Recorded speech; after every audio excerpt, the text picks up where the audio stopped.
우리는 역사 안에 살고 있습니다. 야, 그죠? 그래서 역사를 벗어나서 나의 나됨을 발견할 수가 없는 것입니다. 항상 역사 안에 있죠. 역사 밖에 있는 분은 오직 하나님 한 분뿐입니다.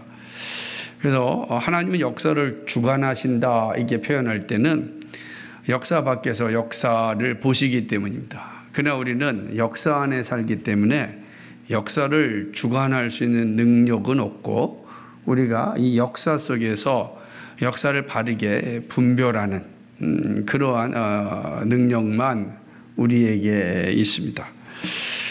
오늘 말씀은 그러한 모습을 잘 보여주고 있습니다.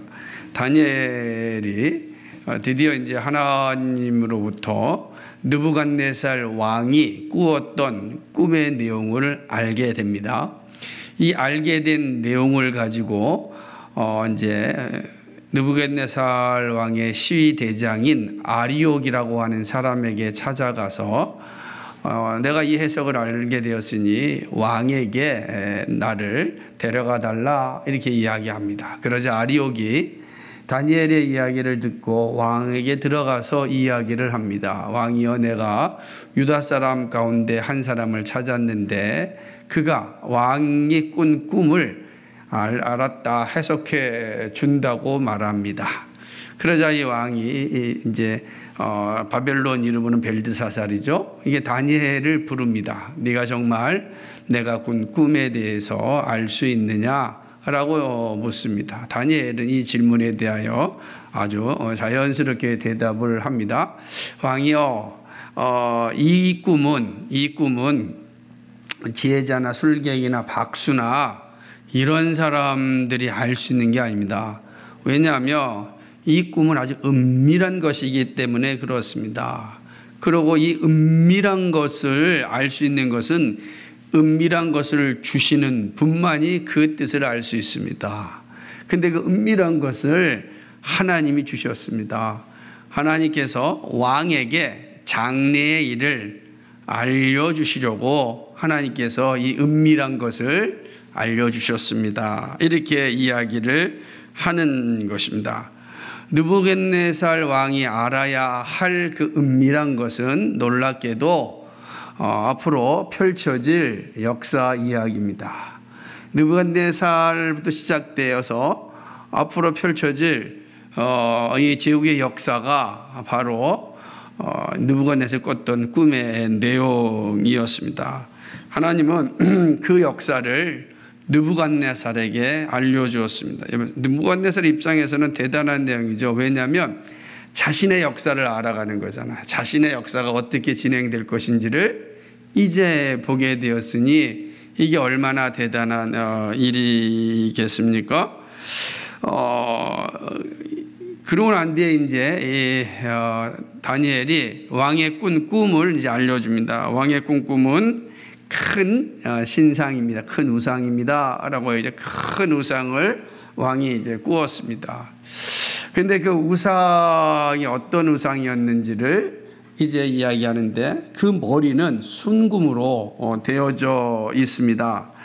아주 크고 광채가 나고 매우 찬란한 이 모양을 하고 있는 이 신상의 머리는 순금입니다. 그리고 가슴과 두 팔은 은입니다. 그 배와 넓적다리는 노십니다. 종아리는 쇠입니다. 발은 얼마는 쇠고 얼마는 진흙입니다. 이 사실을 이제 이야기하는 겁니다. 이게 이제 느부갓네살이 꾼 꿈의 내용입니다. 그러니까 느부갓네살이 이 어마어마하게 광채가 나고 아주 무섭고 찬란한 모양을 가진 이 신상을 꿈에서 보았는데, 그 신상의 머리는 순금으로 되어 있고, 그 다음에 두 팔은 은으로 되어 있고, 넓적다리는 이 노수로 되어 있고, 발은 이게 쇠와 진흙으로 되어 있다라고 하는 사실을 이제 본 것이죠. 그러니 이게 얼마나 참 당황스러운 내용이겠습니까? 또 반면에 얼마나 궁금하겠습니까? 그죠? 이 내용 자체가 이야기하는 것입니다. 그런데 문제는 이런 신상이 다 있는데 손대지 아니한 돌, 옛날에 띠인 돌이라 그랬는데 산에서 손대지 않은 한 돌이 갑자기 나타나서 신상의 새와 진흙에 발을 쳐서 부서뜨려 버리고 맙니다. 그때 이 진흙과 녹과 새, 진흙, 노, 은, 금이 다 이제 부서지고 마는데 어떤 상태가 되냐면 여름 타작 마당에 겨와 같이 됩니다. 겨는 이게 하면은 다 날아가잖아요. 그 생각해 보세요. 금이, 은이, 노시, 쇠가 진흙이 겨처럼 다 사라진다는 거예요. 무엇에 의해서요? 이 산에서 손대지 않은 한 돌이 날라와서 이 금신상을 찾아가지고 완전히 박살나서 마치 겨와 같이 다 바람에 날려가고 말았다라고 하는 것이죠. 이것이 이제 느부갓네살이 꾼 꿈이었습니다. 꿈 그대로입니다. 되게 이제 당황스러운 내용을 담고 있는 모습이라고 할 수 있는 것입니다. 근데 하나님께서는 이 꿈을 통하여서 느부갓네살에게 역사의 진행을 이제 알려주셨습니다. 다니엘은 왕의 꿈을 알려준 후에 이제 이 꿈에 대한 해석을 알려줍니다. 다니엘이 하나님께서 이 꿈이 어떤 내용인지 알려주셨고 꿈에 대해서도 이제 해석을 주셨으니까 이 다니엘이 하나님께로 받은 이 꿈을 이제 해석하는 것입니다. 첫 번째로 이렇게 얘기합니다. 왕이 본 그 큰 신상에 있어서 금머리는 바로 바벨론 제국을 의미합니다. 하나님이 나라와 권세와 능력과 영광을 주셔서 온 세상을 다스리게 하는 바로 왕의 나라입니다. 라고 이야기하는 금신상입니다. 그 신상의 이제 머리니까 모든 것의 중심은 머리 아니겠습니까? 근데 이 머리가 바로 바벨론 제국이다라고 이제 이야기합니다. 그리고 은으로 된 두 팔은 이제 바벨론보다 좀 못한 나라가 따라올 것입니다. 이 이야기하는 거죠. 그러니까 두 팔은 바벨론보다 이제 좀 못한 나라가 따라오게 될 것입니다. 그리고 이어서 녹과 같은 나라가 이어집니다. 다 나라 이야기를 하는 거예요. 그리고 마지막 네 번째로는 무쇠 같은 나라가 등장할 것입니다. 근데 이 무쇠 같은 나라에 대한 설명을 좀 더 길게 합니다. 이 나라는 이웃 나라들을 부서뜨리고 찢을 것입니다. 근데 이 나라는 발과 발가락이 진흙과 쇠로 되어 있습니다. 그죠? 발과 발가락이 진흙과 쇠로 이렇게 되어져 있는 것입니다. 그러니까 이 발가락이라는 것은 10발가락이잖아요. 발가락 10개니까 이제 이걸 얘기하는 거예요. 그 신상에 되어 있는데 발가락이 10개로 되어 있다라고 하는 것을 이제 이야기하는 거죠. 이것은 나라가 나누어질 것을 이제 의미하는 것입니다. 그런데 이들 가운데 얼마나 든든하게 쓰고 얼마나 망할 것입니다. 아무래도 쇠는 든든하게 쓸 것이고 진흙으로 된 나라는 이제 망하는 것을 이제 비유로 이제 보여주신 것이죠. 그리고 재와 진흙이 서로 섞일 것입니다. 그러니까 서로 섞일 것인데 그러나 하나가 되지 못할 겁니다. 이 내용을 이제 설명하는 겁니다. 그러니까 사실은 이제 이렇게 보면 바벨론 이 느부갓네살 입장에서는 적어도 다음에 오는 나라가 어떤 나라인지 모르죠. 모르는 거예요 지금. 다니엘도 좀 모르는 겁니다. 다만 이제 그 느부갓네살의 꾼 꿈에 대하여서 그 꿈의 내용이 이렇게 진행됩니다. 그러니까 첫 번째는 이제 바벨론 제국이지만 그 다음에 바벨론 제국이 영원할 거다라는 것이 아니라 바벨론 제국보다는 못하지만 그 나라가 다시 나올 것이고 그 다음에 녹과 같은 나라도 세워질 것이고 그 다음에는 쇠와 같은 나라가 올 것이다. 그러니까 바벨론이 영원한 나라가 되는 게 아닙니다. 영원한 나라가 되는 것이 아니라 그 나라가 이제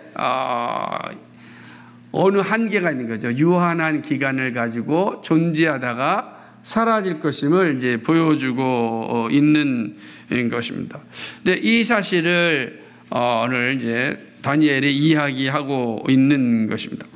그런 뒤에 이 열왕의 시대에 하나님이 세운 나라가 있는데 이 나라는 영원히 망하지도 아니하고 그 국권이 다른 백성으로 돌아가지도 아니하고 도리어 이 나라가 모든 열왕들을 다 쳐서 없앨 것이고 이 나라만이 영원히 서게 됩니다 라고 이야기하는 것입니다. 그러니까 손대지 아니한 돌이 산에서 나와서 앞섰던 모든 나라들을 다 멸망시킬 것입니다. 그리고 그 나라만이 영원히 존재합니다.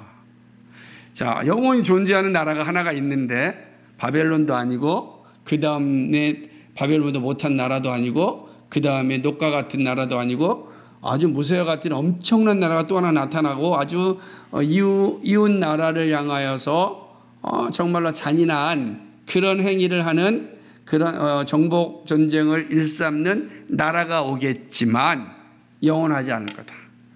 그런데 영원한 나라가 하나 오는데 그것은 바로 마치 손대지 아니한 돌처럼 산에서 나와서 그 모든 나라들을 다 정복하고 그 마지막 그 나라만이 영원히 존재할 것이다. 이렇게 이야기하는 것입니다. 느부갓네살은 다니엘이 알려준 이 열왕의 역사에 대해서 아마 매우 충격을 받았을 겁니다. 우리가 다음 주에 살펴보겠지만 한번 2장 46절에 보니까 이에 느부갓네살 왕이 엎드려 다니엘에게 절하고, 이게 놀라운 거죠. 왕이 엎드려 절했다는 건 그 충격이 엄청났음을 보여주게 되는 겁니다. 이건 있을 수 없죠. 어떻게 왕이 신하한테 엎드립니까? 그러나 그만큼 다니엘 느부갓네살에게는 엄청난 충격이 왔음을 이제 보여주게 되는 것입니다. 다니엘 역시 역사 가운데 살았기 때문에 해석은 받았지만은 사실은 실체는 보는 것은 불가능하였습니다. 왜냐, 그 역사 속에 그러니까 역사 속에 거한 사람은 그 역사의 한계 속에 있는 거예요. 내가 지금 2023년을 살고 있으면 앞으로 주어질 2050년이나 2060년을 알 수가 없는 겁니다. 3000년 돼도 모르는 거죠. 내가 아는 역사는 내가 2023년까지, 여러분 태어난 시점부터 2023년까지 요 역사, 그리고 앞의 역사, 배운 역사, 그죠? 배운 역사, 이 정도밖에 모르는 거. 왜? 우리 역사 안에 살기 때문에 그렇습니다. 다니엘 역시 올 나라에 대한 그런 것을 보았지만 그 나라가 어떤지는 이제 알 수 없습니다. 그 나라의 실체를 근데 우리는 이제 알고 있죠. 그 나라가 어떤지는 우리는 이제 그 역사의 흐름 가운데 있기 때문에 그렇습니다. 그래서 사실은 이 다니엘서가 쓰여진 것이 기원전 2세기냐 기원전 6세기냐 이런 논쟁이 있고 그러는 거예요. 어찌됐든 간에 이런 모습들을 이제 보게 됩니다. 이제 우리가 이제 그럼 역사 속에서 나타나 이 내용이 무엇이냐? 우선 큰 신상의 금머리는 바벨론, 이거 분명한 것입니다. 은으로 된 두 팔은 바로 바벨론 이후에 오는 나라죠. 바로 메대와 바사 하는 두 나라입니다. 이게 페르시아 제국이죠. 메대와 바사라고 하는 이 페르시아 제국이 오는 것입니다. 그래서 메대 왕 다리오와 바사 왕 고레스가 연합된 나라, 그 페르시아를 보게 되죠. 근데 페르시아가 비록 바벨론을 이겼지만 역사적으로 보게 되면 바벨론만한 완벽한 통일 제국이 좀 없었거든요. 그런 측면으로 보면 바벨론은 가장 찬란하고 아름다운 역사를 가진 나라였음이 분명합니다. 그리고 이제 그 이어서 메대와 바사로 대변되는 페르시아가 옵니다. 근데 이 페르시아는 결국은 오래가지 못하죠. 또 배와 넓적다리로 상징된 노수로 배와 넓적다리가 노수로 되었다 그랬는데 그 노새로 의미 되는 헬라 제국이 나타나게 됩니다. 이 알렉산더 대왕이죠. 알렉산더 대왕의 헬라 제국이 나타나서 페르시아를 또 지배하게 됩니다. 그리고 헬라 제국이 영원할 것 같은데 마지막 네 번째로 아주 무쇠 같은 제국이 나타나는데 바로 로마인 것입니다. 이 로마는 그 어떤 제국보다도 정말 엄청난 정복 전쟁을 일삼는 그런 나라였고 가는 곳마다 참으로 무시무시한 통치를 행하였던 그런 나라가 바로 로마였습니다. 그리고 로마 제국은 이제 열국으로 이제 분열되게 되는 것입니다. 이 내용은 앞으로 살펴볼 다니엘 7장, 또 다니엘 9장에 가면 또 반복적으로 이 내용이 역사 가운데 어떻게 진행되고 나타나고 있는지를 좀 더 세밀하게 살펴볼 수가 있습니다. 그리고 이런 가운데 하나님이 세운 한 돌이 있습니다. 열방의 시대에 하나님께서 한 나라를 세우셨습니다. 한 나라, 한 돌로 상징되는 한 나라가 세워지게 되고, 이 나라는 바로 앞에 있는 열왕의 나라들을 다 쳐보십니다. 자, 마지막 로마를 쳐보시면 앞에 있는 모든 열왕을 다 정복하는 것과 동일하잖아요. 그죠? 로마가 앞에 있는 모든 헬라를 정복했고, 헬라가 메데와 파사를 정복했고, 메데와 파사가 바벨론을 정복했으니까 로마를 정복한다는 것은 열왕을 전부 다 정복하는 것을 의미하는 거죠. 그 로마를 정복한다며, 그죠? 그 로마를 정복한다면요. 근데 이 나라는 바로 그리스도를 의미합니다. 그리스도의 오심은 열방 가운데 오셨습니다. 예수님 오셔서 하신 일이 무엇이냐면 하나님 나라의 선포였습니다. 마가복음 1장 15절에 이르시되 때가 찼고 하나님 나라가 가까이 왔으니 회개하고 복음을 믿으라, 이렇게 말씀. 예수님이 오셨습니다. 예수님이 오신 때가 언제죠? 로마 제국 가운데 오셨어요. 로마 제국 가운데 예수님 오셔서 그 로마 제국 안에서 하나님의 나라를 선포하십니다. 그리고 로마는 사라지고 하나님의 나라만 남아 있습니다. 로마 제국은 이제 역사 속에서 사라집니다. 그리고 오직 하나님의 나라만 역사 속에서 유효히 지금까지 진행되고 있음을 보게 되는 것입니다. 이 놀라운 사실을 사실은 느부갓네살이 본 거죠. 느부갓네살이 도대체 이런 나라의 실체는 보지 못하였지만 역사가 이렇게 진행될 것이다. 그리고 자신의 역사가 영원하지 않을 것임을, 물론 자신도 영원하지 않지만 자신의 나라도 영원하지 않을 것임을 알고 있었습니다. 이제 알게 된 것입니다. 사람들은 모두가 다 영원할 것이라고 생각하면 내가 모든 걸 영원히 가질 것, 이 권력 영원히 가질 것 같지만 금방 사라지는 게 권력이고 금방 없어지는 게 부와 명예 아니겠습니까? 그러니까 이 모습들을 잘 이 느부갓네살이 보게 된 것입니다. 느부갓네살이 보았던 꿈과 그 꿈의 해석은 오늘 우리에게 아주 의미심장한 가르침을 주고 있습니다. 하나님께서 느부갓네살에게 이러한 꿈을 주시고 그 꿈을 기록으로 남겨놓으시고 그리고 오고 오는 모든 주의 자녀들에게 이 말씀을 읽도록 하신 이유가 무엇일까? 그죠? 여러분은 오늘 이 느부갓네살 왕이, 이방인의 왕이 보았던 이 놀라운 꿈의 모습, 그리고 그 꿈을 해석하는 하나님의 사람 다니엘의 모습을 통하여서 오늘 하나님께서 우리에게 무엇을 말씀하신다고 여러분 생각하십니까? 그러니까 오늘은 이 말씀을 통해서 우리에게 주시는 교훈을 좀 잘 살펴봐야 됩니다. 그래야만 이 다니엘의 기록이 오늘 우리에게 의미가 있게 됩니다. 첫 번째는 모든 역사는 하나님 나라의 도래를 위한 준비다. 하나님 나라를 위하여 준비된 역사다. 그러니까 제국의 역사가 바로 예수 그리스도의 오심을 위하여 준비된 역사였습니다. 그리고 오늘 우리의 역사는 다시 오실 예수 그리스도를 위하여 준비되는 역사입니다. 그러니까 모든 역사는 다 뭡니까? 하나님 나라를 위하여 준비된 역사다라고 하는 것이죠. 이 말씀 들었듯이 우리는 역사 속에 살고 있습니다. 역사 밖에 우리는 살지 못합니다. 역사 밖에 존재하시는 분은 오직 하나님 한 분입니다. 모든 피조물은 다 이 역사 속에 살고 있습니다. 그리고 모든 역사는 다 하나님의 뜻을 이루기 위하여 존재합니다. 이게 중요해요. 이 땅에 존재하는 모든 역사는 다 하나님의 뜻을 이루기 위하여 존재합니다. 자신이 그 뜻을 하나님을 위하여 존재한다고 인식하는 사람이 있고 인식하지 못하는 사람이 있습니다. 이방인들이 인식하지 못하죠. 택함받은 백성만 인식하죠. 택함받은 백성은 내가 지금 하고 있는 것이 하나님 나라의 통치를 받고 하나님 나라를 완성하고 하나님 나라를 위하여 행하고 있음을 알고 살아갑니다. 그러나 이방인들은 그런 의식이 없이 자신의 역사를 만들어갑니다. 그런데 놀라운 것은 모든 역사는 다 하나님 나라를 위하여 준비된 역사다. 하나님의 뜻을 이루기 위한 역사다라고 하는 사실.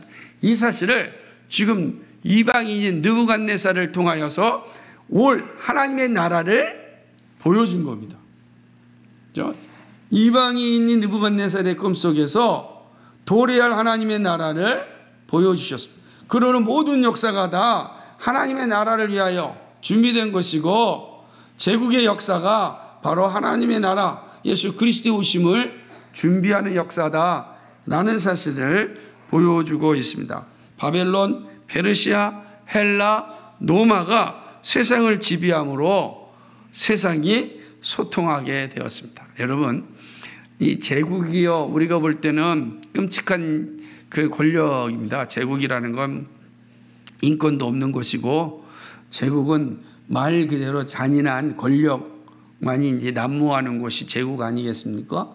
근데 제국이요, 제국이 되는 순간 온 제국이 하나가 되어진 겁니다. 하나가, 한 문화가 되는 거죠. 그래서 우리가 알다시피 그 유명한 표현, 모든 길은 로마로 통한다라고 말하지 않습니까? 로마가 제국이 돼서 모든 길이 로마로 통합니다. 다시 말한다면 로마로부터 온 세계로 또 퍼져나가는 거죠. 그리스도의 복음이 로마가 세운 그 나라, 그 도로, 그 문화를 통하여 다 흩어졌습니다. 그러니까 로마는 자기의 문화를 만들었을 뿐입니다. 헬라, 알렉산더가 저 아시아까지 자기의 제국을 완성하려고 아주 온갖 투쟁을 다하였습니다. 메데아 파사 마찬가지입니다. 바벨론도 마찬가지죠. 자기의 나라를 만들려고 하였지만 실제는 뭡니까? 이 모든 것이 다 그리스도를 위하여 사용되어집니다. 그리스도의 오심이 준비되어지고 그 문화와 그 도로를 통하여 복음이 증거되어졌습니다. 모든 역사가 다 하나님의 나라의 임함을 위하여 자신의 역할을 충실하게 감당하였습니다. 열왕의 역사 가운데 준비하신 하나님의 나라가 임하였습니다. 다니엘이요, 이 사실을 본 것입니다. 얼마나 가슴이 뜨거웠겠습니까? 그러니까 그가 하나님을 찬양하지 않을 수 없었던 거예요. 그 밤에 하나님으로부터 이 놀라운 역사적인 사실을 보았을 때 지금 다니엘은 어디에 있습니까? 포로 신분이죠. 포로로 바벨론에 잡혀있다. 포로로 나라를 잃은 자로서 이 바벨론에 잡혀와 있는데 하나님의 역사가 바벨론에서 끝나는 게 아니라는 것을 본 겁니다. 하나님의 그 거대한 역사를 보게 된 겁니다. 그러니 하나님을 찬양하지 않을 수 없는 거죠. 영원부터 영원까지 하나님을 찬양하는 것이 이건 자연스러운 겁니다.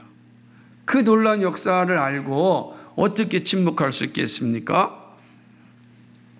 그런 측면에서 지금 우리의 역사도 하나님 나라를 위하여 존재합니다. 영원한 하나님 나라를 위하여 존재하는 것이 우리의 역사입니다. 여기에 우리의 정체성이 있죠. 이제 우리는 이 사실을 아는 사람입니다. 내가 아는 모든 것들이 다 하나님의 나라를 위하여서 존재합니다. 우리가 무엇을 위하여 살아야 하는지가 분명해집니다. 바로 하나님 나라를 위하여 살아갑니다. 하나님 나라 가운데 살아갑니다. 하나님 나라의 완성을 위하여 살아갑니다. 이것이 우리의 일입니다. 이 우리가 살아가는 거죠. 그러니까 모든 역사는 다 무엇을 위하여 존재합니까? 하나님 나라를 위하여 존재합니다. 나 개인의 역사도 하나님의 나라를 위하여 존재합니다. 이방의 역사도 하나님의 나라를 위하여 존재합니다. 그러니까 우리가 이 사실을 기억해야 합니다. 두 번째로는요, 이 땅의 나라들은 영원하지 않습니다. 오직 주님의 나라만이 영원함을 우리에게 알려줍니다. 느부갓네살은 자신이 본 열왕의 역사에 대해 충격을 받습니다. 영원할 것 같은 자신의 나라가 사라짐을 보았기 때문입니다. 바벨론은 강력한 제국을 형성하였습니다. 문화도 아주 융성하였습니다. 누구도 넘볼 수 없는 부와 권력을 가진 그런 나라였습니다.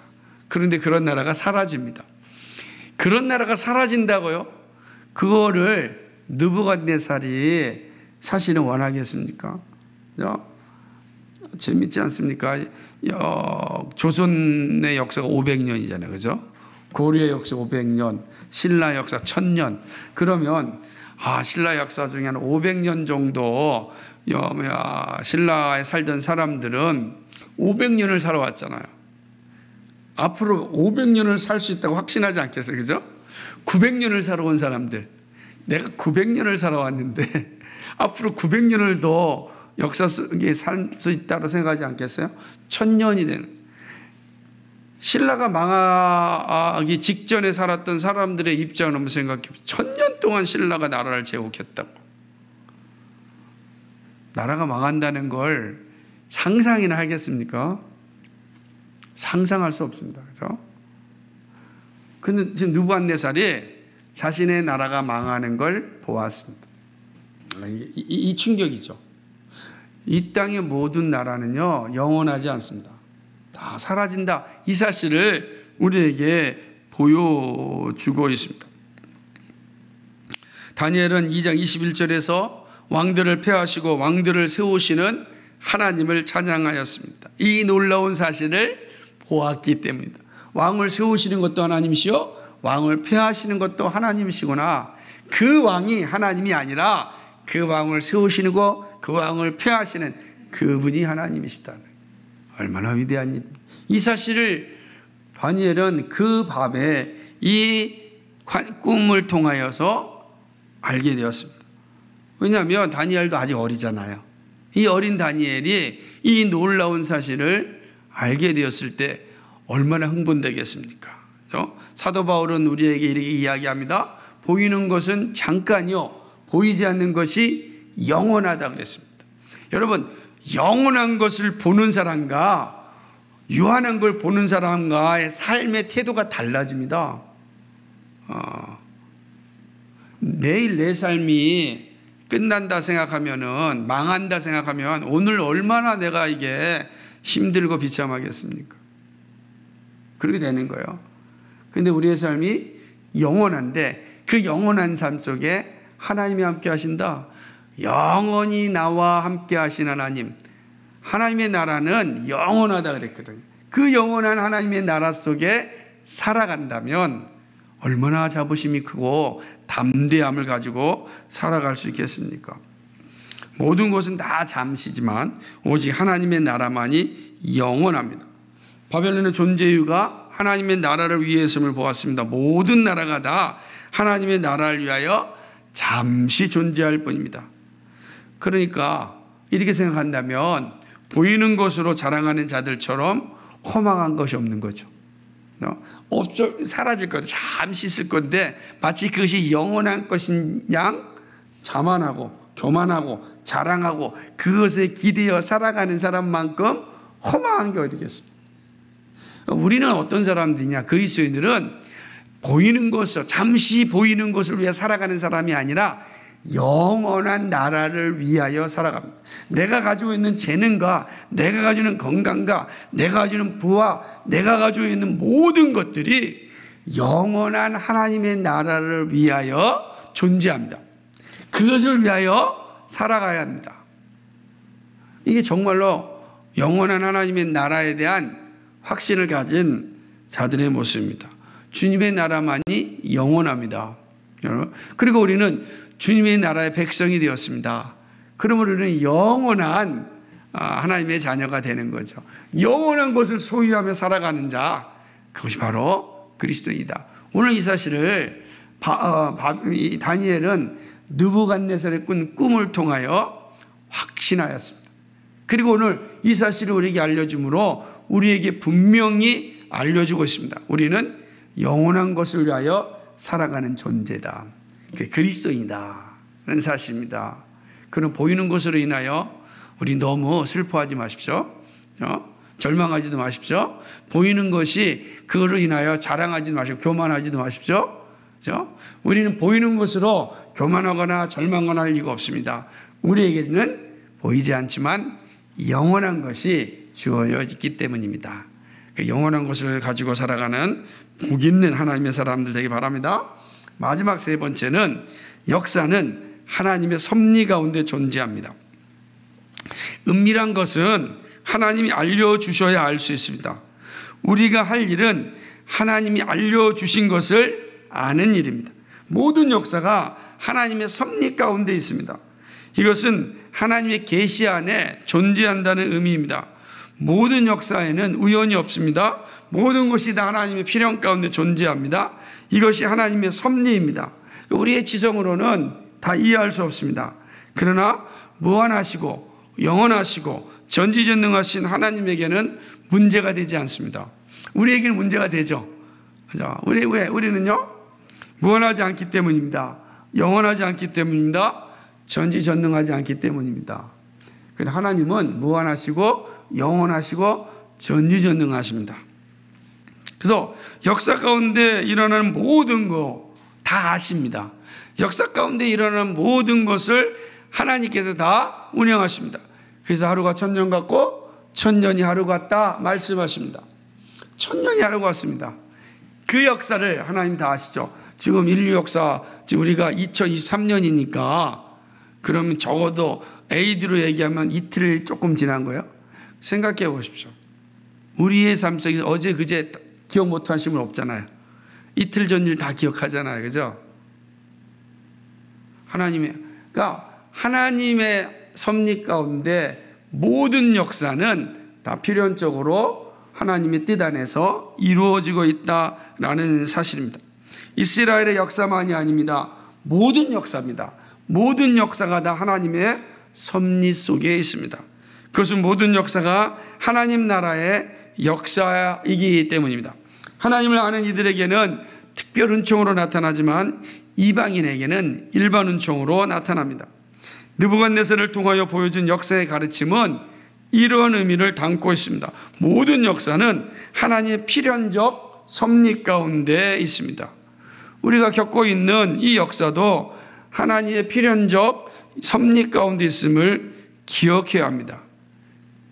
그렇다고 한다면 하나님이 우리를 부르시고 우리를 이끌어 가시고 우리를 마침내 하나님 나라에 인도하시는 모든 것이 다 하나님의 섭리 가운데 있어요. 근데 그 하나님 우리에게 어떤 분이십니까? 변함이 없으신 분입니다. 우리를 사랑하시되 끝까지 사랑하시는 분입니다. 이 하나님의 사랑이 우리 가운데 있는 그 하나님의 놀라운 속성이 바로 하나님의 섭리 가운데 존재함.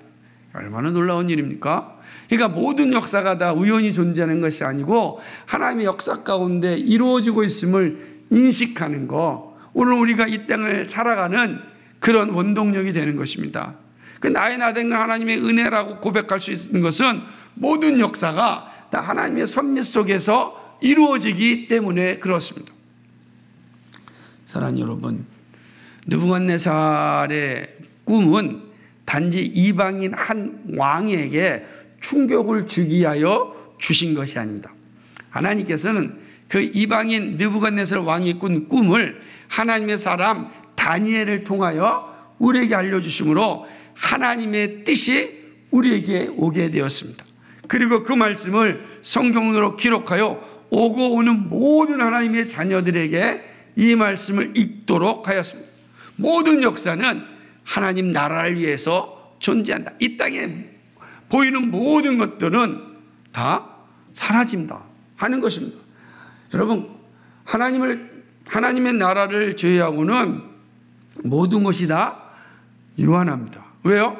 그 모든 나라는 하나님 나라를 위하여 존재하기 때문에 그렇습니다. 보이는 것은 다 잠깐입니다. 영원한 것이 우리 앞에 주어져 있습니다. 그런데 그 영원한 것은 바로 하나님의 섭리 가운데 존재합니다. 우리는 그 섭리 속에서 살아가는 존재들입니다. 그 하나님의 거룩하시고 변함이 없으신 그 섭리 가운데 우리가 살아가는 것입니다. 오늘도 그 하나님의 섭리 속에 오늘 우리가 존재하고 이 자리에 있는 것입니다. 여러분, 이 사실이 얼마나 위대하고 감사합니까? 왜냐하면 나는 언제든지 나 혼자인 적이 없다는 사실입니다. 하나님의 섭리 가운데 내가 있고 하나님의 인도하신 가운데 살아가고 있습니다. 오늘도요, 어제도요, 내일도요, 앞으로도요, 영원토록 하나님의 섭리 속에 하나님의 인도함 가운데 우리는 살아갑니다. 그 하나님이 늘 나와 함께 하시고 변함이 없으신 분입니다. 이 하나님의 은혜를 꼭 부여잡고 오늘도 역사 속에서 바른 분별을 가지고 믿음의 길을 걸어갈 수 있는 하나님의 사람들 되기를 주님의 이름을 간절히 축복합니다. 거룩하시고 자비하신 하나님 아버지, 참 고맙고 감사합니다. 모든 역사가 다 하나님의 섭리 가운데 있음을 보게 됩니다. 오늘 우리가 이 자리에 있는 것도 하나님의 섭리 가운데 있음을 고백합니다. 하나님의 섭리에는 우연이 없고 모든 것이 다 필연적으로 존재합니다. 하나님은 전능하시고 하나님은 영원하시고 하나님은 변함이 없으신 분이시기 때문입니다. 그 하나님께서 우리를 부르시고 우리를 자녀로 삼아주시고 우리를 인도하여 주셨습니다. 우리가 가는 길은 하나님의 모든 섭리 가운데 존재합니다. 우리 교회가 이곳에 존재하는 것도 하나님의 섭리 가운데 있습니다. 그 모든 것은 하나님의 나라를 위하여 존재합니다. 거룩하신 주님, 오늘 우리가 그 하나님의 뜻을 이루기 위하여 그 하나님의 나라를 완성하게 하여 우리에게 주어진 삶의 자리에서 최선을 다하며 분투하며 살아갈 수 있도록 인도하여 주옵소서. 아버지, 어떠한 상황 가운데서도 우리는 슬퍼하지 말고 절망할 이유가 없습니다. 모든 것을 합력하여 선을 이루신 하나님이 우리와 함께 영원히 함께하기 때문에 그렇습니다. 그 은혜 가운데 살아가는 우리 모두가 되게 하여 주옵소서. 감사합니다. 예수 그리스도의 받들어 기도하옵나이다. 아멘.